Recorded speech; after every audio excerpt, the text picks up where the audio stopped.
I am happy that educators like my first grade teacher, Ms. D, are working to make sure that all students get the excellent education they need to follow our dreams. I know this is something all kids deserve, but not every kid has it yet. In this next panel on educational equity, we will learn about ways we can make sure that all students get the support they need to succeed. Ladies and gentlemen, please welcome former Secretary of Education, John King, who will be moderating this panel and is joined by teachers Stuart Beckford from Hartford, Cindy Reyes from Los Angeles, Teresa Finsky from Minnesota, and student Samantha Miranda from Los Angeles. Thank you.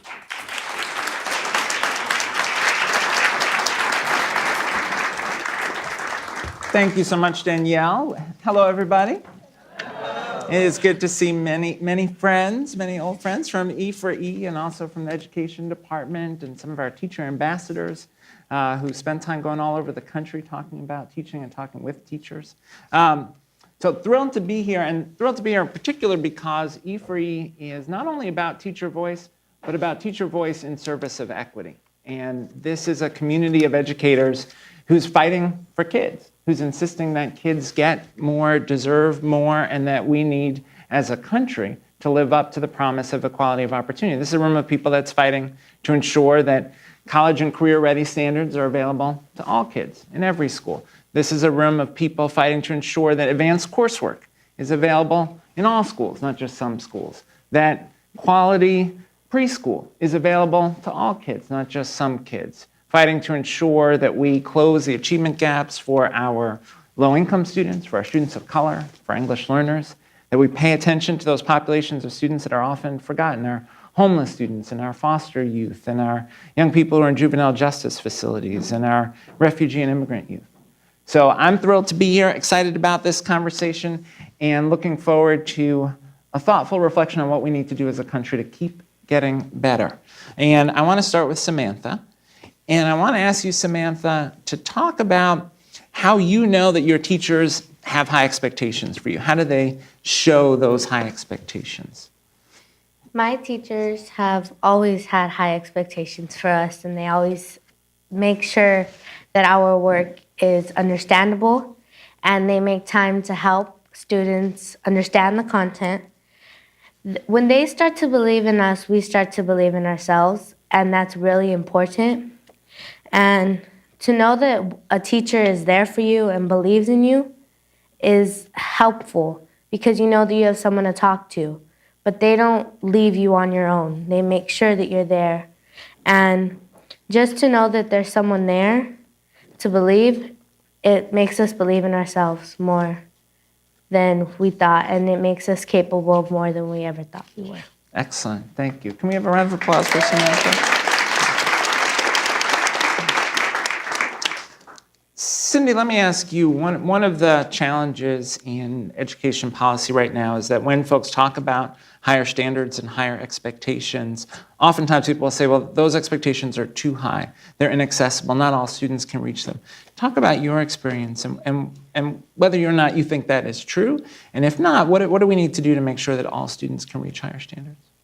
I definitely think that the standards, it's not too hard. It's not that the students aren't being challenged appropriately.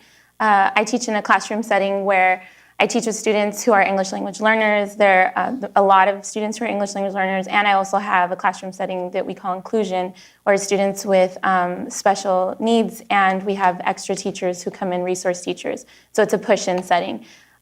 No student in my school feels the challenge is too steep.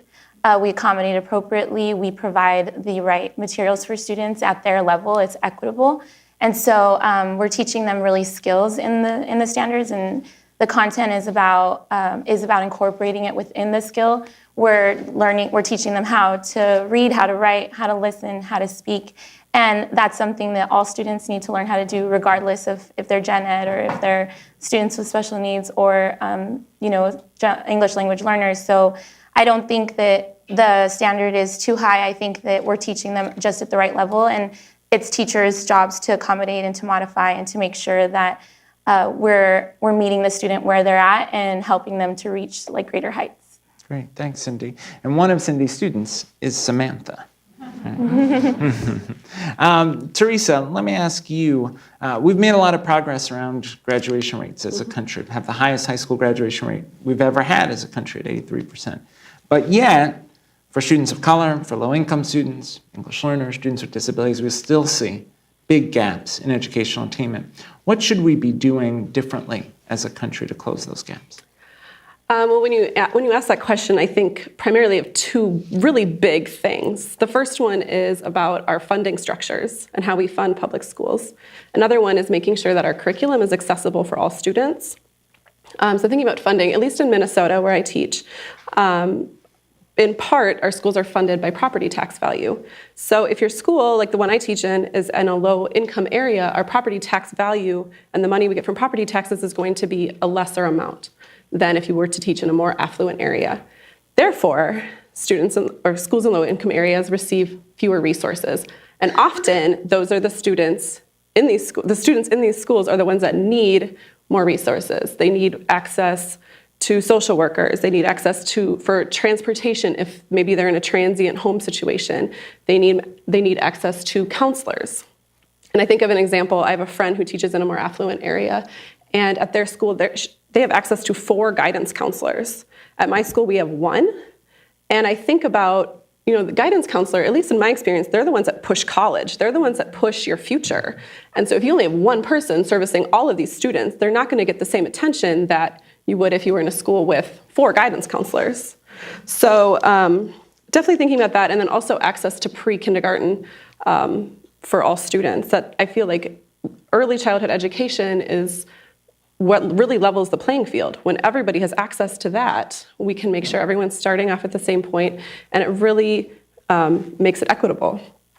Now, the second point was about culturally relevant teaching practices and making sure that our curriculum is accessible to all students. I think about just some of the teacher training, and I know this was touched on in our previous panel, that when we provide teachers with training to be culturally relevant and responsive teachers, then that helps. So for example, I teach 4th grade, and we were recently reading a book about kangaroos. Several of my students who are English language learners had never heard of a kangaroo before. They hadn't seen one at the zoo or read a story about it. So it's my job then, and I work hard at this, and I know several people in the profession do, to build that background knowledge. Like, what is a kangaroo? So it's simple, but yet that training and that conversation isn't happening all the time. So when we make our curriculum accessible to everyone, then we're able to build students' interest in the content, which then leads to higher critical thinking skills, which leads to confidence and lifelong learners. So. Thank you, Teresa. And then, your point about counselors, I think sometimes when people hear resource equity or equitable school finance, it sounds like it's just about numbers, but it really is about the day-to-day life experience of kids and educators. In the civil rights data collection survey data that the education department collects, we showed that 1.6 million kids go to a school where there is a sworn law enforcement officer and no school counselor. Right? What message does that send to young people about what we expect for their future? We also showed in that study that there are kids who are going to schools where you can't even take chemistry or physics or algebra 2. And disproportionately, that's low-income students and kids of color. And so again, what's the message? What's the message about STEM careers? What's the message about becoming a math teacher or becoming a science teacher if you can't take those advanced courses in your school? So it's a powerful point. Thank you for making it. Stuart, let me turn to you. One of the things that you hear sometimes from folks who want to disinvest in public education is, schools should get back to the basics. We should get rid of the fluff, English and math, and that's what kids need, and that's it. Others of us would say well-rounded education is important for every kid. What's your take? And what does a well-rounded education look like from your perspective? Well, I don't differentiate between the arts and core subject areas because I think art is a core. Art reinforces all the skill sets that you get in math and science and actually allows you to be motivated, innovative, and creative all at the same time. I think that if you don't have that well-rounded curriculum in your school, you can't be inspired or motivated to do other things and to be that student. So this is an opportunity for you to actually take what knowledge you learn in those core subject areas and run with it and be self-motivated. The arts allow you to do that, and they allow you to be innovative while being inspired. Talk about maybe a student who you've had who you feel like arts were the thing that kept the student engaged and excited about school. In every school I've taught at, I've had a situation where a parent will come in and say to me, the only reason they're showing up is because you're their art teacher. They're really inspired by the things you teach. And in my classroom, I don't differentiate between mathematics and science. I bring that in because the first actual academic was the arts. And so we led into all the other areas. So I see that this is an opportunity to talk to kids about the history of art. I see it as an opportunity to inspire kids. But more importantly, I see it as an opportunity for them to have self-ownership. When they come to school ready to learn, it makes it easier to teach. Great, thank you. Cindy, let me turn to the subject of school climate and school discipline. And there are a number of schools around the country that are working to reduce the use of exclusionary discipline, to reduce expulsions and suspensions as a strategy. Yet there are other folks who criticize that and say if you do that, there'll be more misbehavior in schools and kids won't see consequences for their behavior. What do you see in your school? What do you think is important for us as we try to create safe and inclusive school environments? Yeah, I'm really lucky because I teach at a school that's doing exactly that. So we do something, we practice what's called discipline with dignity and restorative justice. And so when we talk about school climate in our school, everyone always says warm. That's like the first word that comes out of everyone's mouth. And so we are looking towards working harder on reaching the level of respect as well. And so that's where, I think we do see that, of course, behavior is an issue. We're talking about middle school children, but we respect them and they respect us back. And so when you give a student the chance to say, okay, yes, I'm being reflective, I did something I shouldn't have, but this is what I think, that action is going to lead to, you give that student the voice to talk about their discipline instead of coming down on them, then they understand that this is a community, that we're together in this, and so they want to be a part of that. They want to be a part of the community in the home, either at school or even at home, because we bring in parents too to be voices in the students' consequence. And so we don't suspend students.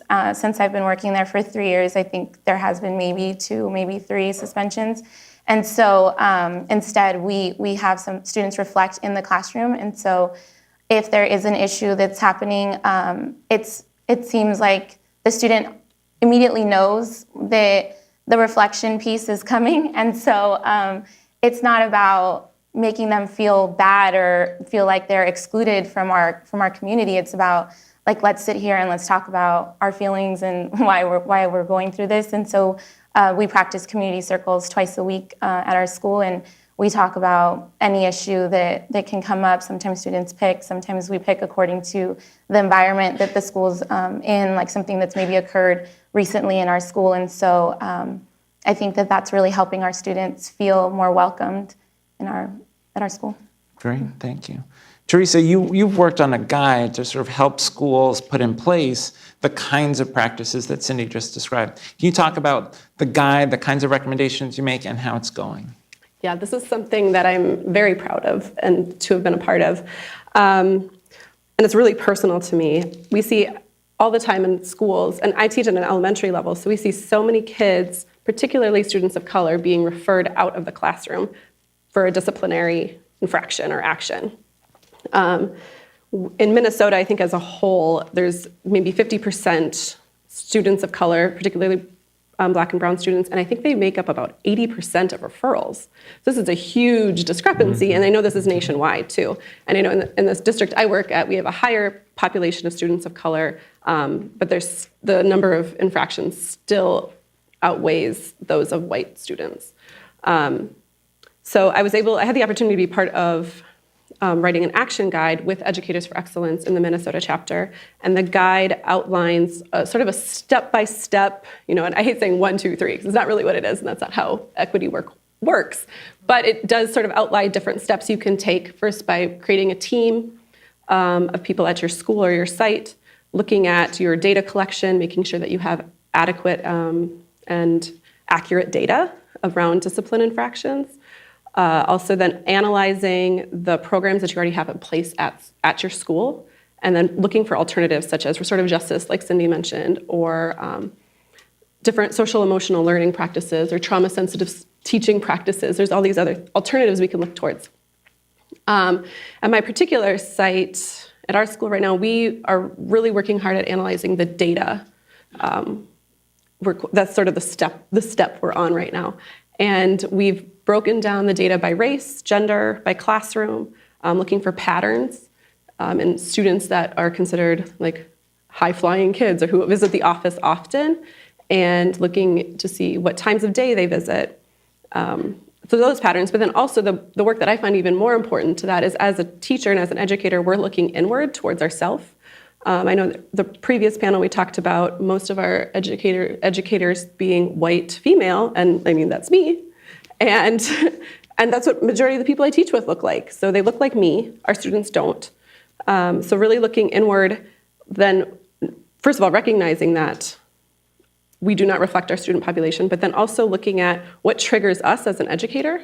Why am I sending this particular kid out every day around 10 a.m.? Like, what's happening? Maybe within the student, but also within me. What can I do as a teacher to keep that student in my classroom? So really thinking about our triggers as educators.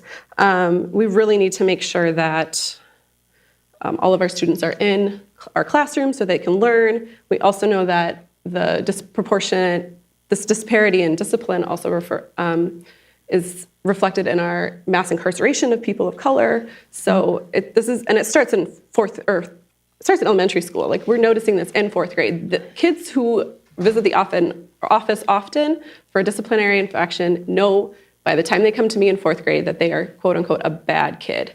And that is not okay. So I'm really proud of this action guide that we've developed and starting the implementation. We have hit a few challenges, and all the challenges have sort of centered around an idea of misunderstanding what the work is about. So this really, what I've learned from this and what our team has learned from this is that we really need to include all stakeholders in education. So when we're communicating and really being clear about what we're trying to accomplish here, then it's successful. But the challenges and roadblocks we have hit up to this point have all been around a misunderstanding about the work. So. Thank you. You're so right about the school to prison pipeline and how early it starts. You know, in that civil rights data collection survey, we showed that African American kids are 4 times as likely to be suspended in pre-K as white students. Pre-K, 4-year-olds. Right, and so if that's the message that you're sending beginning at 4, right, then what does that look like in 4th grade? What does that look like by the time a young person's in high school? It doesn't have to be that way. And it's wonderful that you are working with other teachers to try to change that. Samantha, let me ask you, in your school, when kids get in trouble or when they're not doing their homework or when they get off track in some way, what are the kinds of things that teachers do, that the school does, to help them get back on track? The teachers don't really send us to the office. Maybe once or twice it happens, like in every maybe 4 months or just in one semester.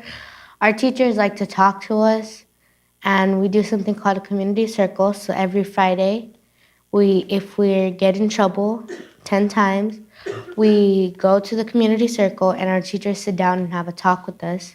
And we have something called a behavior journal, where it's a reflection sheet. And we write down what we did wrong, and our teachers overview it, and they take it home, and they have the parents sign it. And the way that we know if we're getting bad or positive tracks is we have something called a class dojo. And if we get 10 negative tracks, then we go to the consequences. And every time you get 10, it goes to a higher level. And when we're doing good, our teachers help us stay on track by rewarding us with parties. And our teacher likes to tell us that our break and lunches are rewards. That if we're not listening, then we can owe time and we can get the breaks and the lunches taken away. And for you, when something is hard, either a class is hard or when you're having conflict with someone, Who in the school do you go to? Who helps you? I go to my teachers because they're there for me and they know, and like they can help me. There's probably once or twice where I go to my parents because my teachers like are like, well, I don't know, you're not my kid. Like, I don't know how to do this. But they're there when you need them. And like if it's you don't understand something, our teachers take one-on-one time to talk to you. They take time away from their breaks, take time away from like the class, and they have one-on-one conversations with you. That's great. Thank you. Stuart, let me turn to you. We've talked a lot about what teachers can do inside of the school building to try and create safe and supportive environments to close achievement gaps.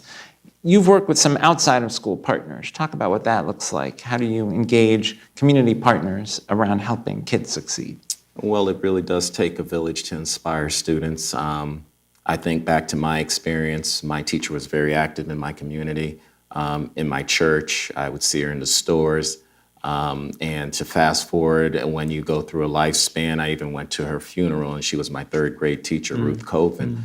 I'm thinking that our stakeholders are so important to us being able to build those bridges and connect to the community and understand how how communities want to help us. But if we're not having those conversations, we can't really capitalize or make it viable.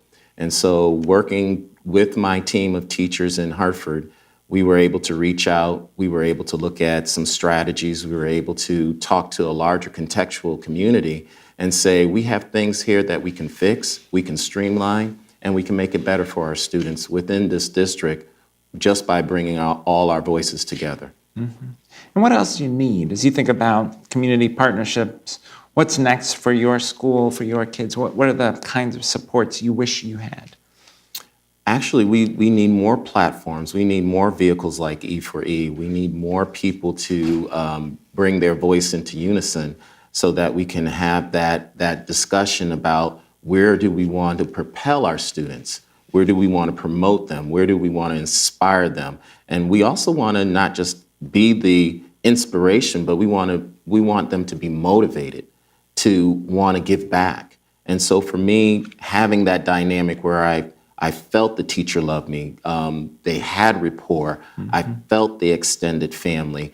I think that that's the rapport that we're talking about on the stage today that students need to have to really inspire them to do the next level of work that we're asking them to do. Great. Let me ask big picture as you step back and think about the work we need to do as a country.